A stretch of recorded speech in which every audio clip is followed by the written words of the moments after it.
Well, volatility reigned supreme on expiry day. The Nifty, in fact, was oscillating between gains and losses. But in the last half an hour of trade, we saw a good recovery coming in, and so the Nifty ended above that 23,200 mark, higher by about 0.5% or thereabouts.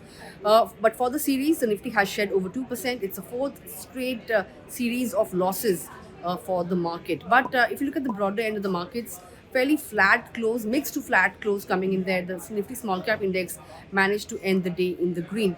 Sectorally, realty was the one pocket that was shining bright, but IT on the other hand didn't have such a great day.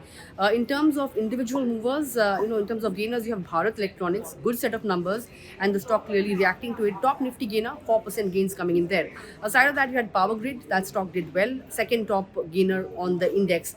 On the losing end, poor results getting punished. Tata Motors almost 7% cut on the back of a disappointing set of numbers, and Adani Enterprises was a close second, was down somewhere around 3% on the back of weak numbers. If you look at some of the other movers from the broader end of the markets, Whirlpool was one stock that deserves mention. 20% cut coming in on that stock, as the parent company has said that they will be cutting stake further in the company.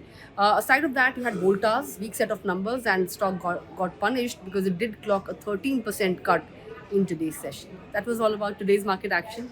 For more news and updates, stay tuned to Money Connect.